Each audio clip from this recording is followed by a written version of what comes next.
Ever wondered what turns an ordinary human being into a cruel, remorseless psychopath? It's a chilling question, isn't it? This isn't about a Halloween scare, but a real concern that has puzzled experts for centuries. Psychopathy, a complex and disturbing phenomenon, is a labyrinth of intricacies and enigmas. It's not born out of thin air. A cocktail of factors, biological, environmental, and psychological, brews this dire personality disorder. Imagine a genetic predisposition like a dormant volcano, waiting for the right environmental trigger to erupt. A childhood marred by trauma, neglect, or violence can be that trigger, igniting a spark of impulsivity and lack of empathy. Add a dash of certain personality traits like narcissism and manipulativeness, and the recipe for a psychopath is nearly complete. But don't despair yet. Understanding this dark transformation is the first step in prevention and intervention. So, stay with us to unravel the intricate web of psychopathy as we delve into the chilling, real-life story of a notorious psychopath. Meet Richard Trenton Chase, an infamous psychopath known as the Vampire of Sacramento. Born in May 1950, Richard's early life was a study in dysfunction. His parents were locked in a volatile marriage, their home a battlefield of emotional warfare. His father was a strict disciplinarian, his mother a controlling figure. Richard, a sensitive child, was caught in the crossfire. From a young age, Richard displayed telltale signs of antisocial behavior.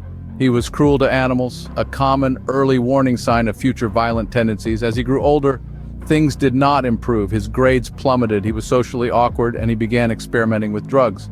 By his late teens, Richard's life was a downward spiral. His drug use escalated, and he developed hypochondria, believing he was suffering from various illnesses. He was hospitalized several times for blood poisoning, the result of injecting rabbit's blood into his veins, convinced it would prevent his heart from shrinking. Soon, his delusions took a chilling turn. Richard became obsessed with blood, believing it was being drained from his body. It wasn't long before his obsession led him to his first act of violence. In 1977, he killed his first victim, a drive-by shooting that seemed senseless, but to Richard it was a desperate act of survival. As his mental state continued to deteriorate, so did his actions. Richard's crimes escalated, culminating in a horrifying murder spree in January of 1978. In just 1 month, he took the lives of 6 people, his gruesome acts earning him his chilling moniker. Richard's disturbing actions left many asking, what led him down this horrifying path? What makes a seemingly ordinary person morph into a monster? The answer is complex, a tangled web of biology, environment, and psychology. As we delve deeper into Richard's story, we'll attempt to unravel this web to understand the making of a monster. Could Richard's psychopathy lie in his genetics or the structure of his brain? As we delve deeper into the biological factors, we find that genetics and brain abnormalities can indeed play a significant role in psychopathy. Picture the human mind as a complex tapestry, woven with threads of DNA that carry our genetic information.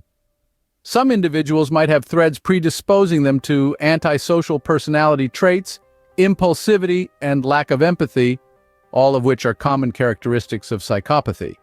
But it's not just about the genes. Our brain's architecture also matters.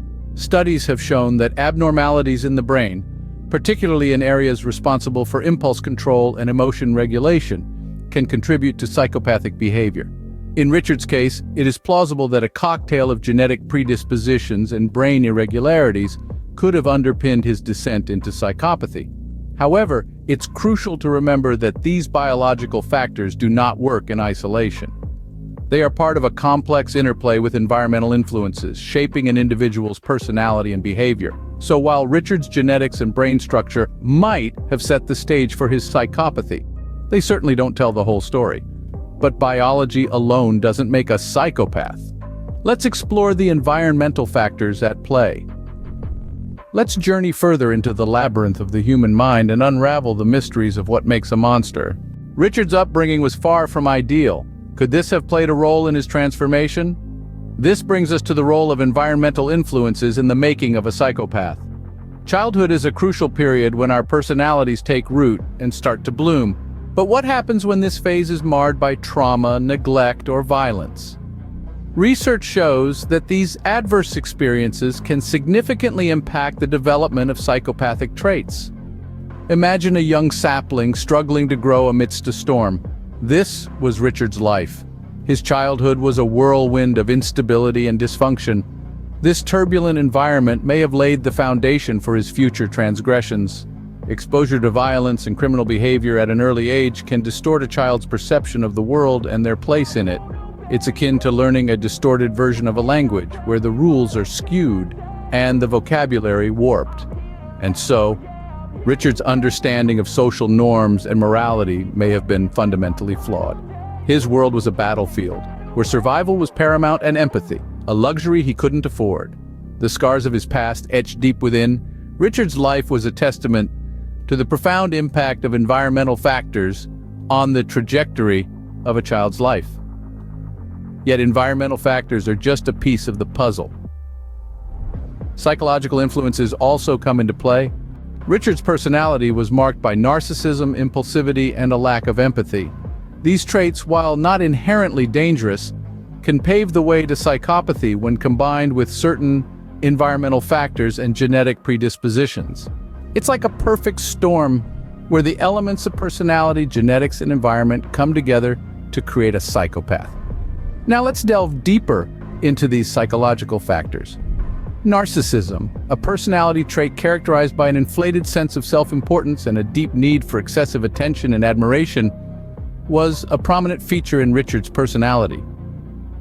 This trait often leads to a sense of entitlement and a disregard for other people's feelings or needs, which can fuel antisocial behaviors.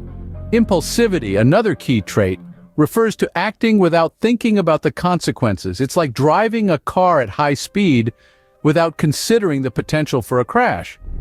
Richard's impulsivity led him down a path of reckless actions, further isolating him from societal norms and values. And then there's the lack of empathy. This is a defining characteristic of psychopathy and one that was deeply entrenched in Richard's personality. Empathy, the ability to understand and share the feelings of others, is what binds us as a society. It's what makes us human. But for Richard, this vital connection was missing. He was unable to empathize with his victims, viewing them not as human beings, but as objects to manipulate for his own pleasure. It's also worth noting that individuals with psychopathic traits often exhibit shallow emotions. They might appear charming and charismatic, but underneath the surface, their emotional range is limited. They don't feel guilt or remorse for their actions, and they struggle to form genuine emotional connections with others. So what does this all mean? Each of these traits, narcissism, impulsivity, lack of empathy, into a psychopath. They shaped his interactions with the world, influenced his decisions, and ultimately led him down a dark path. It's clear that psychopathy is a complex interplay of genetics, environment, and psychology.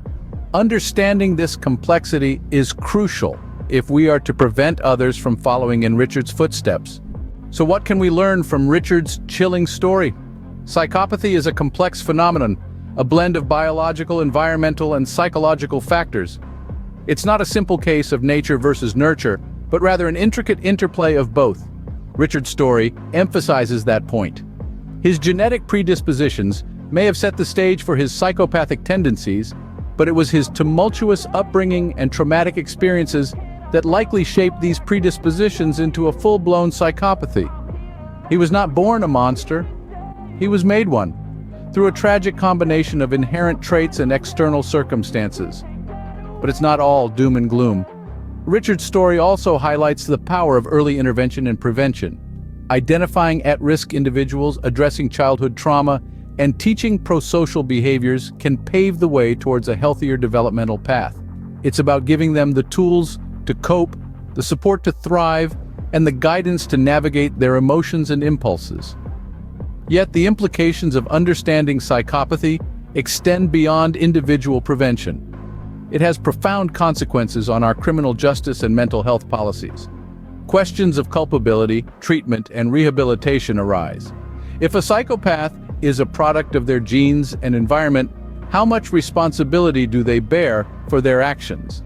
And how can we, as a society, effectively treat and rehabilitate individuals with psychopathic traits? These are difficult questions with no easy answers. But one thing is clear: Understanding psychopathy is crucial. It's not about excusing their actions or absolving them of guilt. It's about understanding the why behind the what, the cause behind the effect. Only then can we hope to prevent such horrifying outcomes. Understanding psychopathy is a daunting task, but by shedding light on its complexities, we can work towards preventing such horrifying outcomes.